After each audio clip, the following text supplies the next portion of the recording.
in progress. 하나님 아버지 감사합니다. 주의 말씀을 듣고자 합니다. 주께서 말씀하옵소서. 자같이 알아듣게 하옵소서. 주의 말씀의 빛이 우리에게 비춰지게 하옵소서. 빛을 영접하는 이 시간이게 하시고 기쁨으로 만나는 말씀이게 하옵소서. 주님 이 말씀이 우리 안에 온전히 주님의 선하신 뜻대로 스며들게 해주셔서 이 말씀을 머금은 사람답게 이 하루에 서게 하옵소서.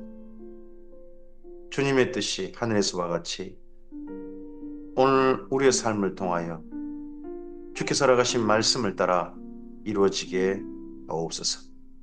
부탁드리오며 예수님 이름으로 기도합니다. 아멘.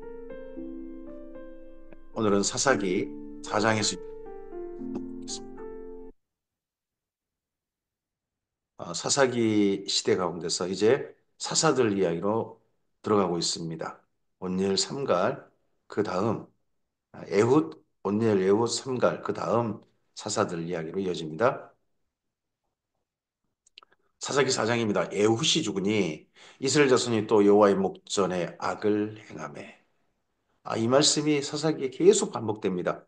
사사가 죽고 나서 다시 다음 사사가 일어나기까지 그 중간에 이스라엘 자손이 또 여호와의 목전에 악을 행했다. 사사를 통하여 평화가 왔지만 평화 이상으로 진전된 게 없습니다. 이 땅의 환경은 안정됐지만 이스라엘 민족 속 사람은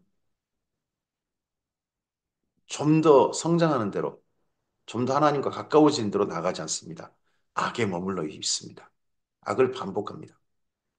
여호와께서 하솔에서 통치하는 가나안 왕 야빈의 손에 그들을 파셨으니 그의 군대 장관은 하로셋 학고임에 거주하는 시스라요. 야빈 왕은 철병거 900대가 있어 20년 동안 이스라엘 자손을 심히 학대하였으므로 이스라엘 자손이 여호와께 부르짖었더라. 아, 하솔은 이전에 여호수아 때 북부에 있는 여러 세력들을 모아가지고 이스라엘과 전쟁했던 바로 거기죠. 그 세력이죠. 하솔. 근데 다시 하솔이 강력한 하솔로 일어나가지고 20년 동안이라 이스라엘을 괴롭힌 겁니다. 그때 라피도스의 아내 여선지자 드보라가 이스라엘의 사사가 되었는데 그는 에브라임 산지 라마와 베델 사이 두보라의 종려나무 아래에 거주하였고 이스라엘 자손은 그에게 나아가 재판을 받더라. 두보라가 사람을 보내어 아비노함의 아들 바락을 납달리 게데스에서 불러다가 그에게 이르되 이스라엘의 하나님 여호와께서 이같이 명령하지 아니하셨느냐 너는 납달리 자손과 스불론 자손 10,000명을 거느리고 다볼산으로 가라 내가 야빈의 군대 장관 시스라와 그의 병거들과 그의 무리를 기송강으로 이끌어 내게 이르게 하고 그를 내 손에 넘겨주리라 하셨느니라. 바라기 그에게 이르되 만일 당신이 나와 함께 가면 내가 가려니와 만일 당신이 나와 함께 가지 아니하면 나도 가지 아니하겠노라 하니 이르되 내가 반드시 너와 함께 가리라. 그러나 내가 이번에 가는 길에서는 영광을 얻지 못하리니 이는 여호와께서 시스라를 여인의 손에 파실 것임이라 하고 두보라가 일어나 바락과 함께 게데스로 가니랍니다. 어, 앞서서 에훗이라고 하는 사사가 있었습니다. 왼손잡이인데 왼손잡이라는 뜻이 왼손을 잘 쓴 사람이다라는 뜻도 되지만 사실은 오른손을 못 쓰는 장애가 있는 분이었다 하는 그런 뜻으로 읽습니다. 그리고 이 하솔의 시스라 이쪽이 일어나가지고 이스라엘을 괴롭힐 때 그때 이스라엘의 사사는 여사사입니다. 두보라. 물론 두보라가 그만큼 뛰어난 거죠. 그러나 다른 측면 생각해 봐야 됩니다. 이 당시만 해도 여인은 숫자도 세지 않았습니다. 사람 수에 들어가지도 않았어요. 이스라엘에 남자가 없어요. 그러니까 어떻게 보면 여인으로서 드보라가 사사가 되어버리는 기형적인 시대인 겁니다. 자, 좀 에훗도 장애를 가진 분인데 이스라엘 사사가 되고 드보라도 여성인데 사사가 됩니다. 이스라엘에 인재가 없는 겁니다. 근데 이들을 통해서도 하나님은 하나님의 일을 하십니다. 바락이라고 하는 이 용사가 있는데 그도 두보라 아래에 있고 싶어 합니다. 두보라와 함께 하고 싶어 합니다. 바락이 스불론과 납달리를 게데스로 부르니 만 명이 그를 따라 올라가고 두보라도 그와 함께 올라가니라. 모세의 장인 호밥의 자손 중 개인 사람 헤벨이 떠나 게데스에 가까운 사나님 상수리 나무 곁에 이르러 장막을 쳤더라. 아비노함의 아들 바락이 다볼산에 오른 것을 사람들이 시스라에게 알림해 시스라가 모든 병거 곧 철병거 900대와 자기와 함께 있는 모든 백성을 하루세 삭고임에서부터 기송강으로 모은지라. 철병거 900대. 우리로 말하면 탱크 900대라는 말 아닙니까? 근데 이런 철병거가 다볼산에 올라갈 수는 없습니다. 다볼산에 올라갈 수는 없고, 네, 기송강에 모였다고 하셨습니까? 거기 가보면 기송강은 어, 비가 올 때는 흐르고 비가 안 올 때는 안 흐르는 넓은 평원, 이스라엘 평원의 가쪽에 있습니다. 그러니까 이런 병거들이 다닐 수 있는 넓은 평야지 된 거죠.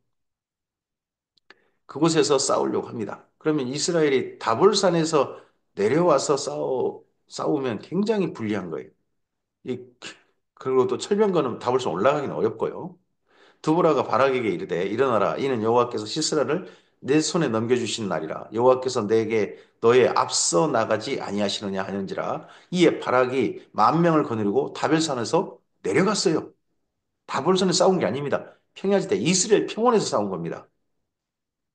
여호와께서 바락 앞에서 시스라와 그의 모든 병거와 그의 온 군대를 칼날로 혼란에 빠지게 하며 시스라가 병거에서 내려 걸어서 도망하니라.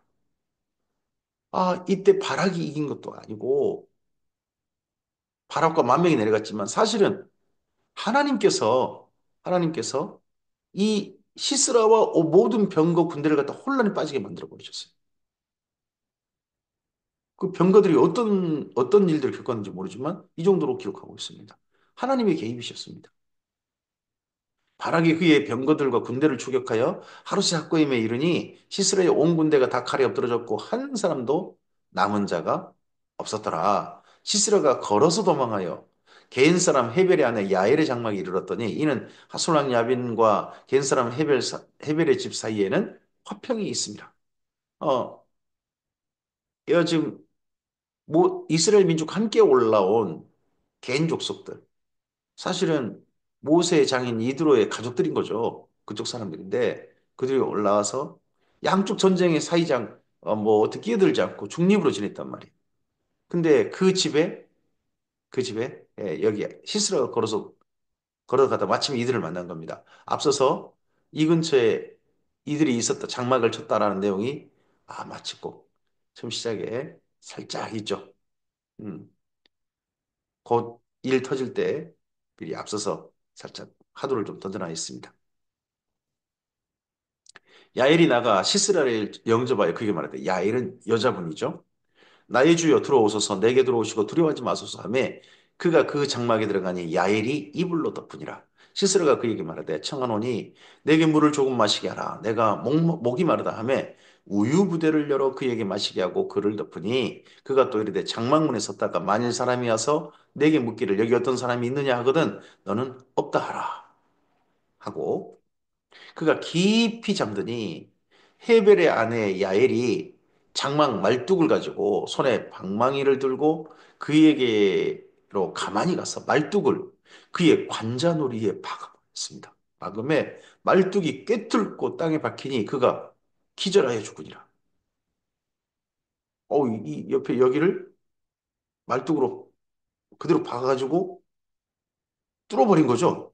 일로. 이 장군이라 할지라도 이렇게 하는데 어떻게 살겠어요? 근데 이걸 한 사람이 여자입니다. 드보라가 이 사사로서 이 전쟁의 중심에 있고 이스라엘 민족도 아니에요. 개인족속. 헤벨이라는 야엘이 전쟁의 종지부를 찍습니다. 시스라를 잡은 사람이 이 여인입니다. 아, 들어오라 할 때 여인이 들어오라 할 때 이거 겁을 내야 되는 모양입니다. 잠을 어떻게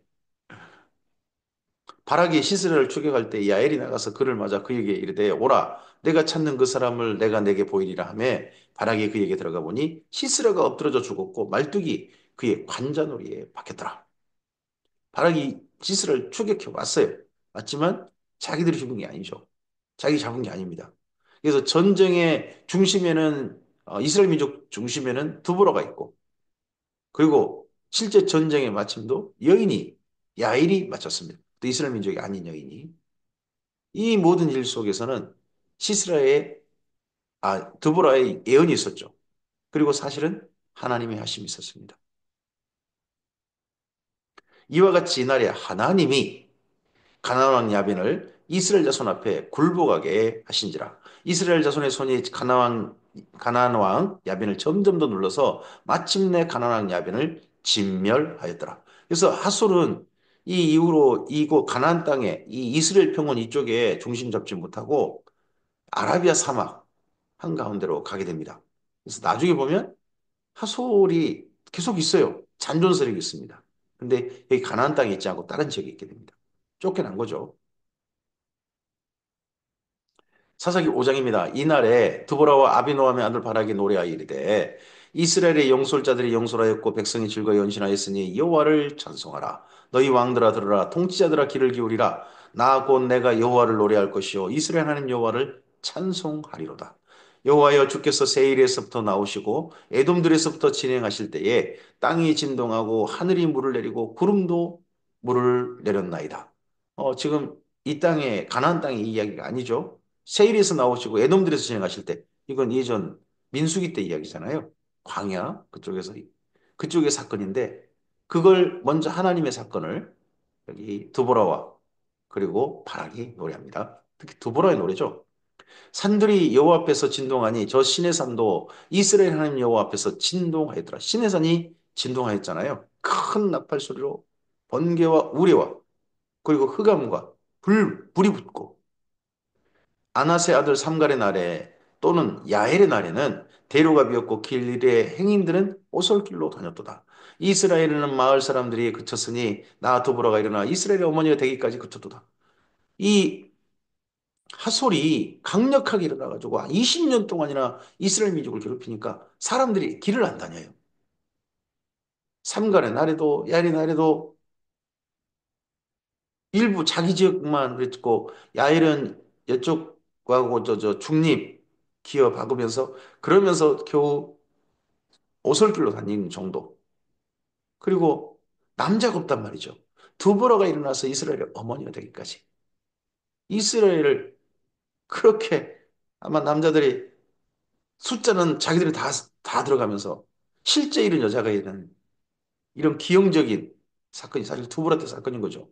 두보라가 그만큼 뛰어난 건 또 분명합니다만은 이 또한 그 당시에 관습과 풍습이 한다면 남자들 정말 남자들이 아닌 거죠. 그 당시에. 무리가 새 신들을 택하였으므로 그때 전쟁이 성문에 이르렀으나 이스라엘의 4만 명 중에 창과 방패가 보였던가 내 마음이 이스라엘의 방백을 사모하면 그들이 백성 중에서 즐거이 헌신하였음이니 여호와를 찬송하라. 흰 나귀를 탄 자들, 양탄 자에 앉은 자들, 길에 앉은 자들아 전파할지어다. 활 쏘는 자들의 소리로부터 멀리 떨어진 물 깃는 곳에서도 여호와의 공의로운 일을 전하라. 이스라엘에서 마을 사람들을 위한 의로우신 일을 노래하라. 그때에 여호와의 백성이 성문에 내려갔도다. 깰지어다 두보라여. 깰지어다 너는 노래하라 일어날지어다. 바라기여 아비노함의 아들이여 내가 사로잡은 자들을 끌고 갈지어다. 그때 남은 기근과 백성이 내려왔고 여호와께서 나를 위하여 용사를 치려고 내려오셨도다. 에브라임에게서 나온 자들은 아말렉의 뿌리 박힌 자들이요 베냐민의 백성들 중에서 너를 따르는 자들이요 마길에서는 명령한 자들이 내려왔고 스불론에서는 대장군의 지팡이를 잡은 자들이 내려왔더라. 어, 에브라임에서도 사람들이 나왔다라고 되어 있습니다. 에브라임, 베냐민, 그리고 스불론. 마길이면 므낫세인데요. 그리고 이사갈의 방백들이 드보라와 함께하니 이사갈과 같이 바락도 그 뒤를 따라 골짜기 달려 내려가니 루벤 시냇가에서 큰 결심이 있었도다. 내가 양의 우리 가운데 앉아서 목자의 피리 부는 소리를 들으면 어찌 됨이냐? 루벤 시내가에서 큰 결심이 있었도다. 길르앗은 요단강 저쪽에 거주하며 다는 배에 머무름이 어찌 됨이냐? 아셀은 해변에 앉으며 자기 향만에 거주하도다. 이들은 전쟁에 참여하지도 않았어요. 길르앗, 단, 아셀. 이들은 전쟁에 참여다. 이게 보면 이스라엘의 열두 지파가 다 참여한 게 아니에요. 일부만 참여하고요. 피해 당하는 지파들은 다급하니까 함께 하는데 그 핫솔에 피해를 안 당한 다른 지파들은 니네 일이니까 니네가 알아서 해 하고 참여도 안 하는 또 그런 모습도 보입니다. 스불론은 죽음을 무릅쓰고 목숨을 아끼지 아니한 백성이요 납달리도 들이 높은 곳에서 그러도다. 이 전쟁에 이 바락과 함께 가장 군대를 많이 보낸 데가 스불론과 납달리였다는 소리겠죠. 왕들이 와서 싸울 때 가나안 왕들이 무기또 물각 다하게 싸웠으나 은을 탈취하지 못하였도다. 별들이 하늘에서부터 싸우되 그들이 다니는 길에서 시스라와 싸우도다. 기송강은 그 무리를 표류시켰으니 이 기송강은 옛강이라 내 영혼아 내가 힘 있는 자들을 밟았도다. 그때 군모가 빨리 달리니 말굽 소리가 땅을 울리도다. 여호와의 사자의 말씀에 메로스를 저주하라. 너희가 거듭거듭 그 주민들을 저주할 것은 그들이 와서 여호와를 돕지 아니하며 여호와를 도와 용사를 치지 아니함이니라 하시도다. 겐 사람 헤벨의 아내 야엘은 다른 여인들보다 복을 받을 것이니 장막에 있는 여인들보다 더욱 복을 받을 것이로다. 이 야일이 시스라를 잡음으로 말미암아 전쟁이 종식될 수 있었던 거죠. 시스라가 생존했더라면 다시 또 시스라를 중심으로 군대가 일으켜졌을 것이고 다시 또 이스라엘과 여기 이 핫솔과의 싸움이 계속 지속될 수밖에 없었겠죠. 근데 시스라가 죽음으로 말해 전쟁이 종식되어졌는데 그 일은 야엘이 해낸 겁니다. 시스라가 물을 구하며 우유를 주되 곧 엉긴 우유를 귀한 그릇에 담아 주었고 손으로 장막 말뚝을 잡으며 오른손에 일꾼들의 방망이를 들고 시스라를 쳐서 그의 머리를 뚫되 곧 그의 관자놀이를 꿰뚫었도다. 그가 그의 발 앞에 구부러지며 엎드러지고 쓰러졌고 그의 발 앞에 구부러져서 엎드러져서 그 구부러진 곳에 엎드러져서 죽었도다. 표현이 상당히 어렵죠? 그가 그의 발 앞에 구부러지며 엎드러지고 쓰러졌고 그의 발 앞에 구부러져서 엎드러져서 그 구부러진 곳에 엎드러져 죽었도다. 상당히 표현이 이걸 계속해서 시스라가 죽은 장면을 말하는데 상당히 뭐, 우리 입술에는 좀 반복되다 보니까 아, 뭐 아주 시각적인 장면입니다만은 입으로 말하기는 상당히 좀 어려운 그런 장면입니다.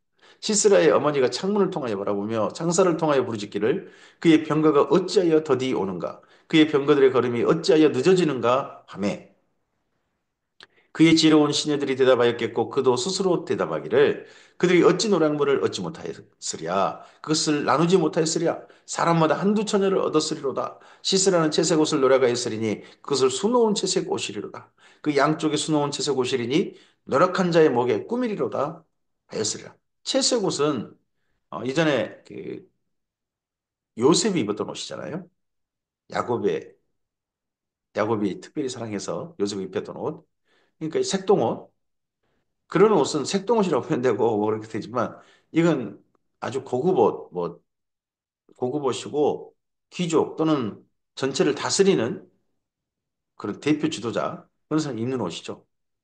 시스라는 그전에는 계속 연전연승했을 겁니다. 20여 년 동안 가는 데마다 이겼겠죠. 이스라엘과 싸워서. 근데 이번에도 이길 것이다 하고 기대했다는 거죠. 기대했을 거라는 거죠. 그 시스라의 가족들은. 여호와여 주의 원수들은 다 이와 같이 망하게 하시고 주를 사랑하는 자들은 해가 힘있게 돋음같게 하시옵소서 하니라. 그 땅이 이 전쟁 후에 40년 동안 평온하였더라. 애굽 덕분에 80년을 그리고 여기 두보라 사실은 두보라 덕분이죠. 두보라와 바락 덕분에 40년 동안 평온을 또 누립니다. 사사기 6장입니다. 이스라엘 자손이 또 여호와의 목전에 악을 행하였으므로 여호와께서 7년 동안 그들을 미디안의 손에 넘겨주시니 미디안의 손이 이스라엘을 이긴지라. 미디안은 이스라엘 동쪽이죠. 동쪽. 이스라엘 자손이 미디안으로 말미암아 산에서 웅덩이와 굴과 산성을 자기들 위하여 만들었으며 평지에 살지 못해 산에다가 그것도 집을 짓지도 못하고 웅덩이, 굴, 산성. 산성을 져가지고 쳐들어오지 못하게 이스라엘이 파종한 때면 미디안과 아말렉과 동방 사람들이 치러 올라와서 진을 치고 가사에 이르도록 토지소산을 멸하며 이스라엘 가운데서 먹을 것을 남겨두지 아니하며 양이나 소나 나귀도 남기지 아니 이는 그들이 그들의 짐승과 장막을 가지고 올라와 메뚜기 떼같이 많이 들어오니 그 사람과 낙타가 무수함이라 그들이 그 땅에 들어와 멸하려 하니 이스라엘이 미디안으로 말미암아 궁핍함이 심한지라 이에 이스라엘 자손이 여호와께 부르짖었더라. 아, 이번에는 이 미디안 사람들이 한 세 개 세력이 연합을 한 겁니다. 그래가지고 이스라엘 땅에 와가지고 단순히 노력하는 게 아니에요. 짐승과 장막까지 올라와가지고 들어와가지고 그걸 싹 쓸어버리는 겁니다. 뭘 유목민처럼 할 수 있겠죠. 유목민처럼. 여기 다 먹어치우고 또 옆으로 또 옮겨서 또 먹어치우고 하는 겁니다. 물론 이들에는 군대만 있는 거 아닐 겁니다. 마치 그 이스라엘 민족이 예전에 가나안 땅을 정착하러 들어가는 것처럼 이 미디안 사람들이 가나안 땅에 정착하러 들어오는 겁니다. 거꾸로 이스라엘 민족이 원주민이 돼가지고 쫓김을 당하는 거죠. 이스라엘이 미디안으로 말미암아 궁평을 심한지라 이에 이스라엘 자손이 여호와께 부르짖었더라. 이스라엘 자손이 미디안으로 말미암아 여호와께 부르짖었으므로 여호와께서 이스라엘 자손에게 한 선지자를 보내시니 그가 그들에게 이르되 여호와께서 이와 같이 말씀하시기를 이스라엘 하나님 내가 너희를 애굽에서 인도하여 내며 너희를 그 종되었던 집에서 나오게 하여 이 선지자가 누군지 성경엔 이름을 쓰고 있잖아요. 그냥 한 선지자를 보내셨다. 이렇게만 되어 있습니다.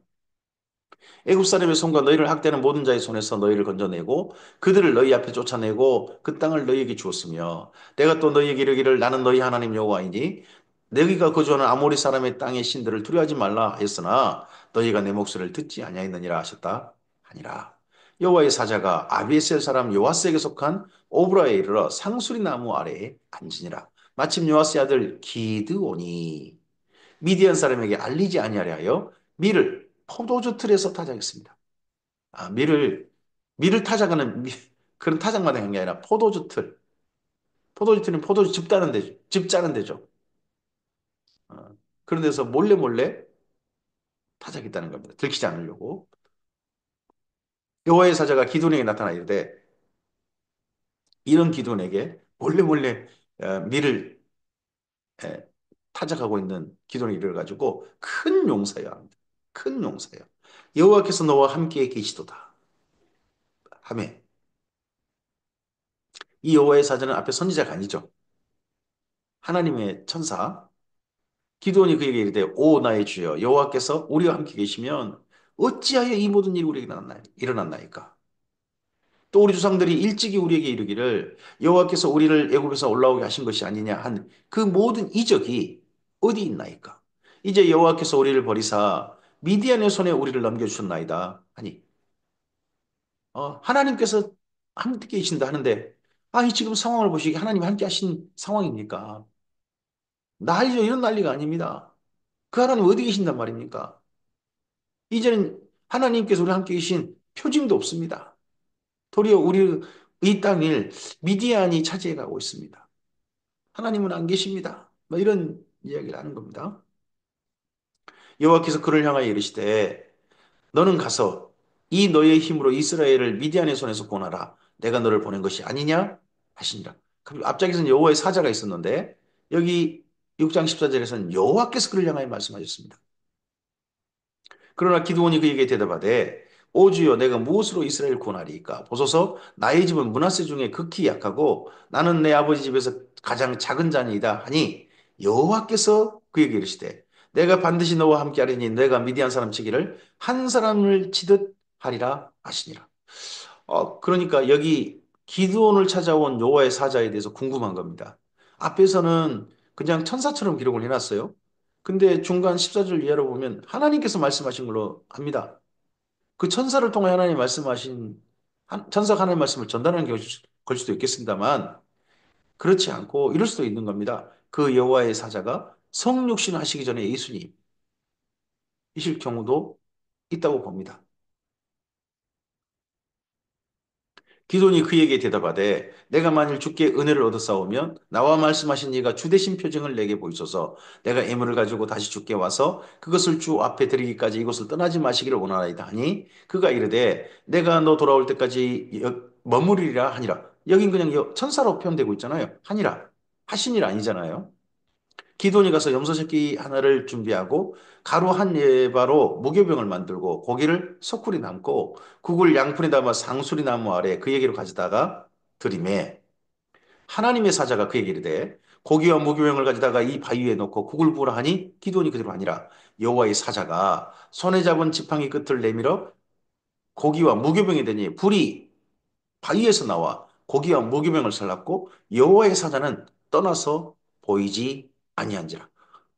이 천사인지 아니면 성육신 하시기 전에 예수님이신지 정확히 구분 안 됩니다만 주로 보면 그냥 천사로 여호와의 사자로 기록하고 있죠.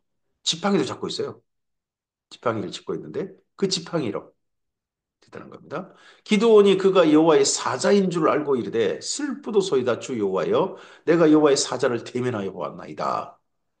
하니 대면해 봤다면 나는 하나님의 사자를 대면해 봤으니까 죽는 거 아닙니까? 여호와의 사자를 대면해서 살 사람이 어디 있단 말입니까? 이런 또 갑자기 뜻밖의 외침을 합니다. 여호와께서 그에게 이르시되 너는 안심하라 두려워하지 말라 죽지 아니하리라 하시니라. 여호와의 사자, 여호와 이렇게 계속 번갈아서 표현하는 바람에 조금 좀 글리기가 좀 헷갈리긴 해요. 기돈이 여호와를 위하여 거기서 제단을 쌓고 그것을 여호와 샬롬이라 했더라. 자기가 안 죽었다는 거죠. 여호와의 샬롬 여호와께서는 평화시다. 평안이시다. 하는 건데 이 경험이 이 이후 기드온으로 하여금 하나님 앞에서 그의 인생을 새롭게 출발하는 시작이 됩니다. 그것이 오늘까지 아베셀 사람에게 속한 오브라에 있더라. 이 제단을 쌓고 하나님께 제사 드리고 기드온은 새로운 사람으로 출발합니다. 그날 밤에 여호와께서 기드온에게 이르시되 내 아버지에게 있는 수소 곧 7년 된 둘째 수소를 끌어오고 내 아버지에게 있는 바알의 제단을 헐며 그 곁에 아세라상을 찍고 또 이 산성 꼭대기에 내 하나님 여호와를 위하여 규례대로 한 제단을 쌓고 그 둘째 수소를 잡아 내가 찍은 아세라 나무로 번제를 드릴지니라 하시니라.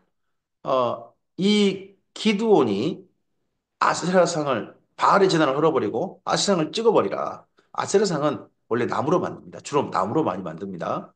근데 그게 누구 거냐? 내 아버지에게 있는 입니다. 기드온의 가족이 이스라엘 민족인데 바알과 아세라를 섬기고 있어요. 기드온의 가족이. 지네 아버지가 자기 아버지가 바알의 재단을 가지고 있는 집입니다. 또 그리고 아스라상도 세우는 집입니다. 그거 찍어버리라. 어디 저 학교에 있는 당구상 찍고 그러는 거 아닙니다. 자기 집에 있는 거. 자기 집에 있는 거 찍으라는 거지. 예? 따지지는 거 아닙니다. 근데 이걸 갖다가 또 어디 절에 있는 불상에 훼손하고 학교에 있는 당구상 훼손하고 그런 대로 적용한 사람도 있습니다.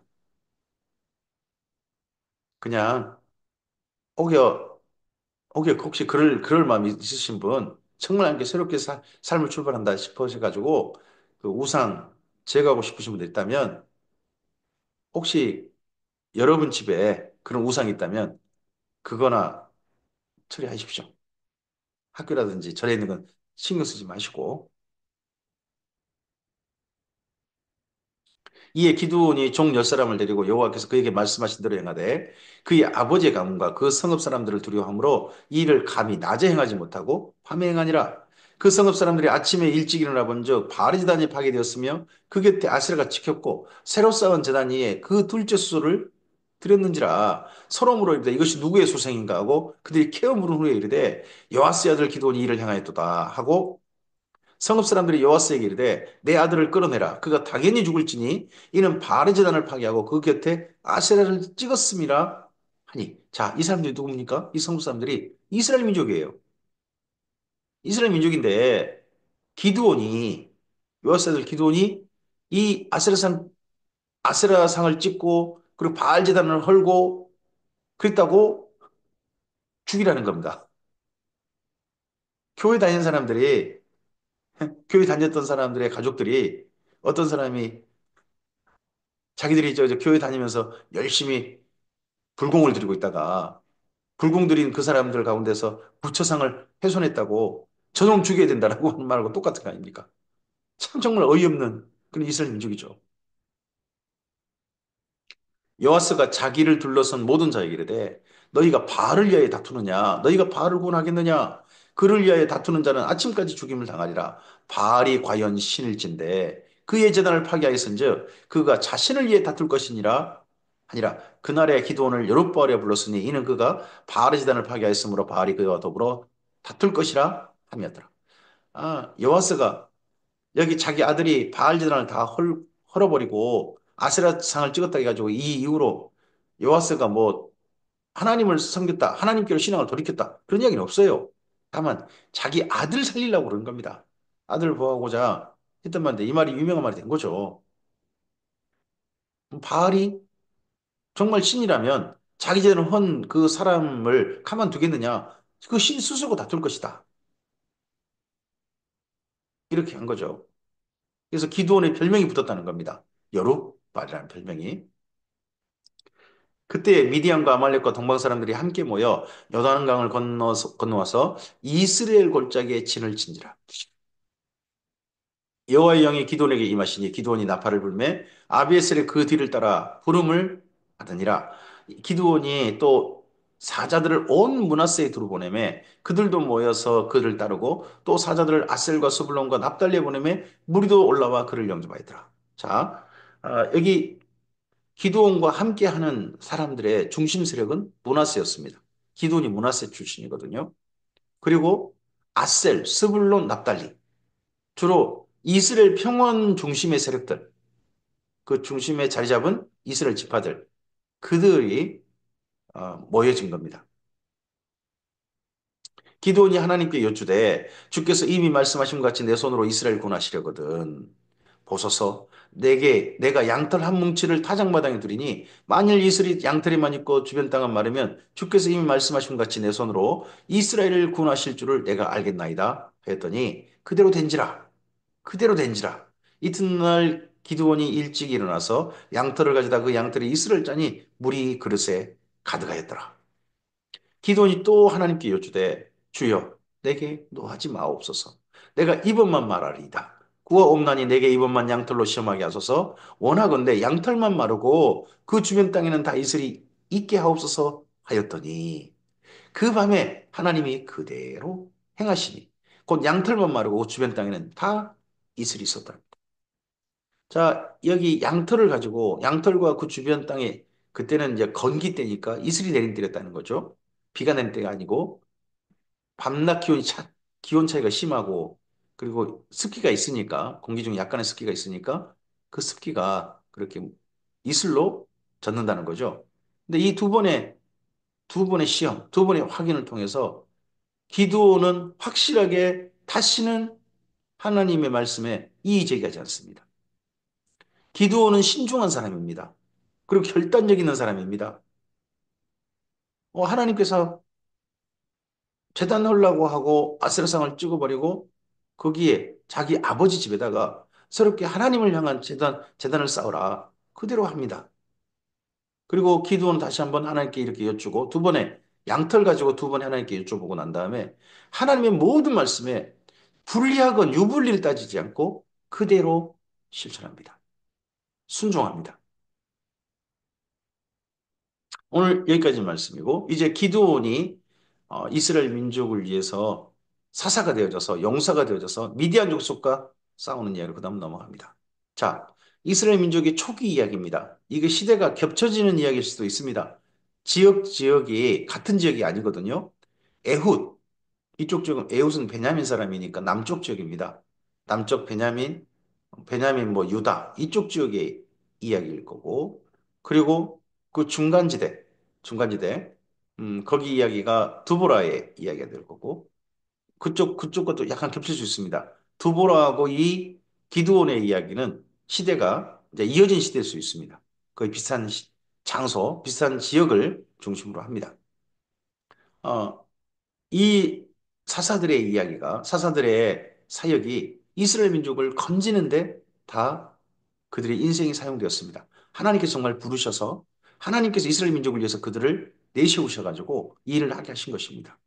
근데 이스라엘 민족은 그런 하나님께로 하나님으로부터 평안을 얻었을지 모르나 돌이키지 않습니다. 그 평안 얻고 난 다음에 다시 또 악으로 돌아갑니다. 중요한 게 뭡니까? 오늘 평안한 게 중요한 게 아닙니다. 오늘 평안할 때 온전히 하나님께로 돌이키는 겁니다. 온전히 하나님께로 마음을 두고 삶을 하나님께 확실하게 하고 그 삶을 하나님을 향한 하나님을 경외하는 삶을 우리 사랑하는 후손들에게 물려주는 겁니다. 올바르게 똑바로 물려주는 겁니다. 그것이 우리 땅에 평화가 이르게 하는 방법입니다. 오늘 우리의 삶이, 우리 대한민국의 삶이 경랑 속에 있습니다. 미친 바람, 광풍 가운데 있습니다. 더더구나 연말인데 이러해가지고 경기가 그렇지도 안 좋은데 여러 가지로 어렵다고 합니다. 국제적으로도 모든 나라가 주목해보고 우리나라의 참 여러 가지 것을 바라보고 있습니다. 앞으로 어떤 변수가 우리나라에 이를지 모릅니다. 환경은 환경이 어떻게 될지 우리는 모릅니다. 그러나 더 중요한 건 일할 때 교회의 처신이라고 저는 믿습니다. 더욱더 하나님을 가까이 하고 하나님을 향한 순전한 신앙으로 올바른 신앙으로 똑바른 신앙으로 역사를 바르게 보고 그리고 정말 진리의 말씀을 똑바르게 봐서 제발 오해를 이해처럼 하는 그런 어리석은 교회 되지 않고 진리를 따라 올바른 처신하는 교회가 되어져서 우리 교회들로 말미암아 대한민국 땅에 평화가 왔으면 좋겠습니다. 그리고 그 평화가 이 땅 가운데 올바르게 전해졌으면 좋겠습니다. 교회로 말미암아 대한민국이 더 어지러워지는 일이 없었으면 좋겠습니다. 주님의 선하신 은혜가 오늘 이 사사기를 읽는 우리들의 삶의 자리에 평화와 함께 하나님께 가까이 하게 하는 경외함이 우리에게 더욱더 확실해지기를 주님의 이름으로 간절히 소원합니다. 감사합니다.